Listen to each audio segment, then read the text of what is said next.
Dear students, good morning.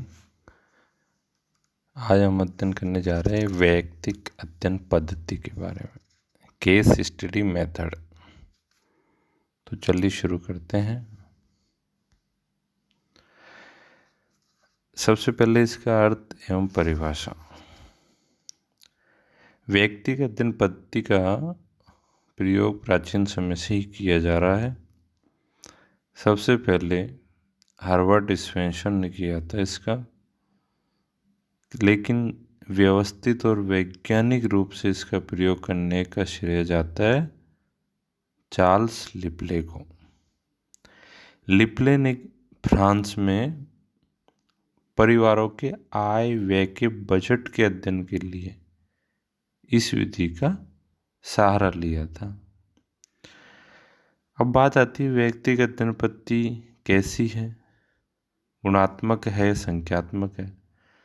तो ये एक गुणात्मक पद्धति है जिसमें क्या होता है, किसी व्यक्ति, संस्था या समुदाय के बारे में पूर्ण एवं गहन जानकारी प्राप्त की जाती है। अब इसकी यदि परिभाषा की बात करें तो विंसेज ने इसे परिभाषित करते हुए कहा है कि वैयक्तिक अध्ययन पद्धति गुणात्मक विश्लेषण का एक रूप है जिसमें एक व्यक्ति, एक परिस्थिति या संस्था का सावधानीपूर्वक तथा पूर्ण विश्लेषण किया जाता है। कंप्लीट विश्लेषण इसमें किया जाता है। आज के ज़माने में इसका प्रयोग मनोचिकित्सकों द्वारा मानसिक रोगियों के उपचारों में किया जा रहा है और इसी तरह अनुशासनहीन युवकों के उपचार हेतु भी किया जा रहा है।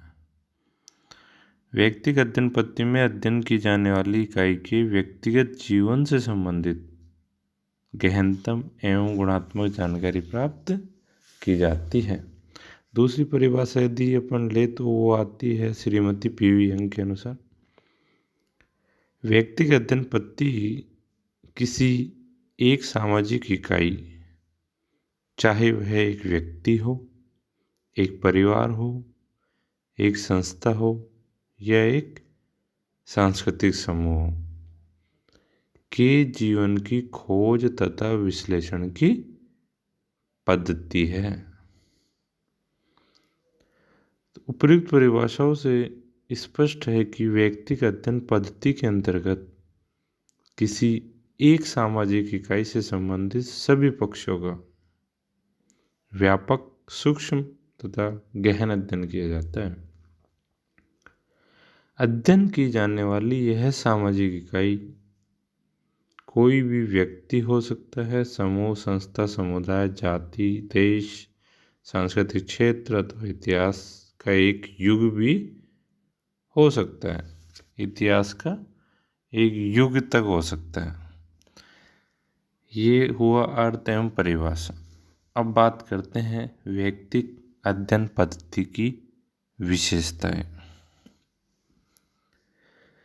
तो ये जो परिभाषाएं दी गई, इनसे कुछ विशेषताएं हमें पता चलती है। उनमें सबसे पहले आती है अध्ययन की एक विशिष्ट इकाई, यानी कि व्यक्तिगत अध्ययन पद्धति में अनुसंधानकर्ता किसी एक विशिष्ट इकाई का अध्ययन करता है।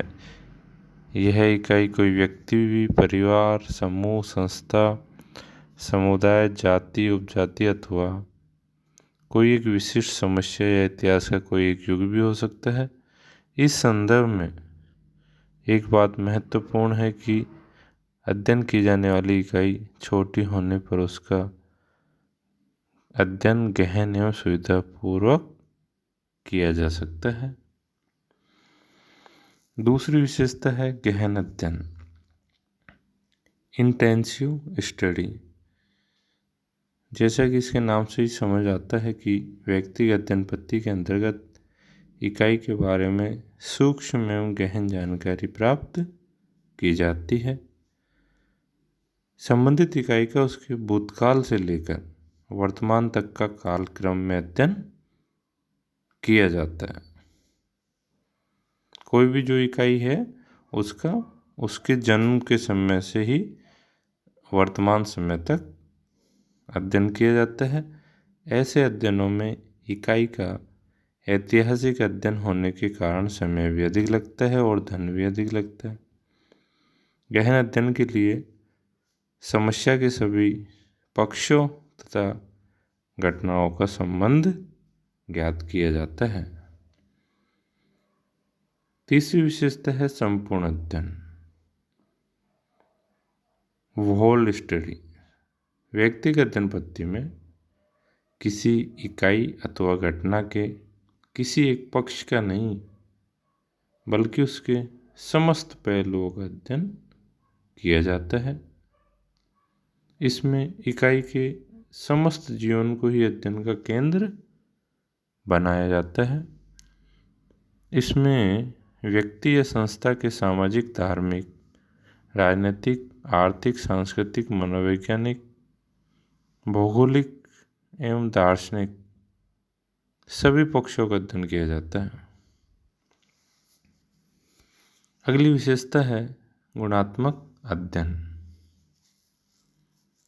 इस विधि में इकाई के बारे में गुणात्मक तथ्यों का अध्ययन किया जाता है, न कि संख्यात्मक का। दूसरे शब्दों में इकाई के बारे में आंकड़ों और संख्या पर कोई ध्यान नहीं दिया जाता। निष्कर्ष भी संख्याओं में प्रकट नहीं किए जाते। इसमें इकाई का जीवन, इतिहास और वर्णनात्मक उल्लेख तैयार किया जाता है, यानी कि उसके बारे में पूरा वर्णन किया जाता है सब बिंदुओं से संबंधित।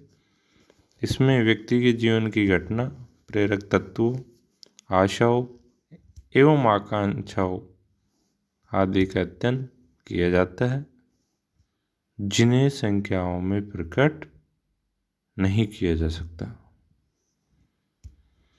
अगली विशेषता है कि कारकों का अध्ययन। व्यक्तिगत अध्ययन पद्धति में किसी इकाई या समस्या को प्रभावित करने वाले कारकों एवं परिस्थितियों का पता लगाया जाता है।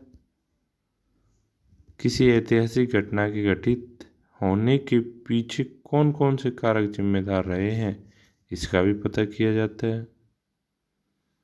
यानी कि इतिहास में कोई घटना घटित हुई है तो वो किन किन कारणों से घटित हुई, इसका भी केस स्टडी के द्वारा अध्ययन किया जाता है, पता लगाया जाता है। व्यक्ति के जीवन को एक विशिष्ट मोड़ देने में कौन कौन से कारक प्रेरणादायक रहे हैं, उनका पता लगाना भी इस विधि का प्रमुख कार्य है। अगली लास्ट इसकी जो विशेषता है वो है संपूर्ण पद्धतियों का प्रयोग, यूज ऑफ ऑल मेथड्स। इस अध्ययन विधि में संपूर्ण अध्ययन पद्धतियों का सहारा लिया जाता है, जिससे कि अध्ययन में गहनता आती है तथा अनुसंधानकर्ता की कुशलता में भी वृद्धि होती है। तो ये हुई इसकी विशेषताएं। अब बात करते हैं व्यक्तिगत अध्ययन पद्धति की आधारभूत मान्यताएं। व्यक्तिगत अध्ययन में एक अथवा कुछ इकाइयों के अध्ययन से जो निष्कर्ष प्राप्त होते हैं उनको ही समग्र पर लागू किया जाता है। समग्र यानी सभी पर लागू किया जाता है। तो इसका मतलब ये हुआ कि विशेष अध्ययनों के आधार पर सामान्य निष्कर्ष निकाले जाते हैं। इसका कारण है कि व्यक्तिगत अध्ययन की कुछ आधारभूत मान्यताएं हैं और वे मान्यताएं इस प्रकार है। सबसे पहले है मानव व्यवहार की समानता, सिमिलरिटी ऑफ ह्यूमन बिहेवियर। व्यक्तिगत अध्ययन की यह मान्यता है कि मानव व्यवहार में मौलिक एकता पाई जाती है। मनुष्यों में ऊपरी और बाह्य असमानताएं होने पर भी उनकी मूल प्रकृति, प्रवृत्ति एवं प्रेरक शक्तियों में समानता पाई जाती है। समान स्थितियों में सभी मनुष्यों का व्यवहार एक जैसा होता है। तो ये एक आधारभूत मान्यता है।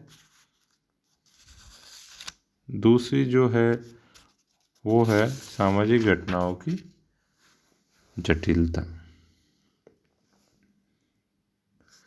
सामाजिक जीवन की घटनाएं जो है वो जटिल होती है और मानव के परिवर्तनशील स्वभाव के कारण उन्हें समझना कठिन है। मानव व्यवहार के अमूर्त होने के कारण उसे ज्ञात करना एक कठिन कार्य है, लेकिन मानव व्यवहार की जटिलता का अध्ययन व्यक्तिगत विधि द्वारा किया जा सकता है। अगली जो आधारभूत मान्यता है वो है समय तत्व का प्रभाव, इन्फ्लुएंस ऑफ टाइम फैक्टर। मानवीय व्यवहार तथा किसी घटना के अध्ययन में समय भी एक महत्वपूर्ण तत्व होता है। समाज में जो कुछ भी आज घटित हो रहा है वह भूतकाल की अनेक घटनाओं एवं प्रभाव का ही प्रतिफल है, परिणाम है। किसी भी घटना या परिस्थिति के पीछे अतीत का इतिहास छिपा होता है। अतः किसी घटना को समझने के लिए उसके पूर्व की घटनाओं एवं इतिहासों को जानना आवश्यक है। व्यक्तिगत अध्ययन में किसी घटना को कालक्रम में कार्यकारण संबंधों के आधार पर देखा जाता है। उदाहरण के लिए किसी व्यक्ति के अपराधी, डाकू, नेता, अभिनेता बनने में समय समय पर किन कारकों का प्रभाव पड़ा, इसे ज्ञात किया जाता है। अगला है परिस्थितियों की पुनरावृत्ति। मानव व्यवहार परिस्थितियों से प्रभावित होता है। एक ही परिस्थिति बार बार घटित होती है और एक इकाई के संपूर्ण अध्ययन द्वारा यह ज्ञात किया जा सकता है कि मनुष्य एक ही परिस्थिति में किस प्रकार का व्यवहार करता है। एक ही परिस्थिति में अन्य लोगों के जीवन में भी बार बार आ सकती है, यानी कि कोई परिस्थिति है वो अन्य लोगों के जीवन में बार बार आ सकती है। और लास्ट है संपूर्ण अध्ययन। व्यक्तिगत अध्ययन पद्धति में किसी एक इकाई अथवा घटना के किसी एक पक्ष का नहीं बल्कि सभी पक्षों का अध्ययन किया जाता है। तो ये हुई व्यक्तिगत अध्ययन पद्धति की आधारभूत मान्यता है। अब आते हैं व्यक्तिगत अध्ययन पद्धति के प्रकार, types of case study method. इसके दो प्रकार हैं। एक तो व्यक्ति का व्यक्तिगत अध्ययन किया जाता है, दूसरा समुदाय का व्यक्तिगत अध्ययन किया जाता है। तो व्यक्ति का जो व्यक्तिगत अध्ययन है उसमें उसके जीवन का प्रारंभ से लेकर अब तक के जीवन के इतिहास का अध्ययन किया जाता है। इस विधि में व्यक्ति के परिवार में उसके सदस्यों, पड़ोस, मित्र मंडली, पत्र, डायरी, आत्मकथा, संस्मरण, जीवन इतिहास आदि स्रोतों से जानकारी प्राप्त की जाती है। समुदाय का जो व्यक्तिगत अध्ययन किया जाता है उसके अंतर्गत किसी समूह, संस्था, जाति, समुदाय का एक इकाई के रूप में अध्ययन किया जाता है। इसके लिए उन्हीं साधनों का प्रयोग किया जाता है जो साधन एक व्यक्ति के व्यक्तिगत अध्ययन के लिए प्रयुक्त किए जाते हैं। धन्यवाद।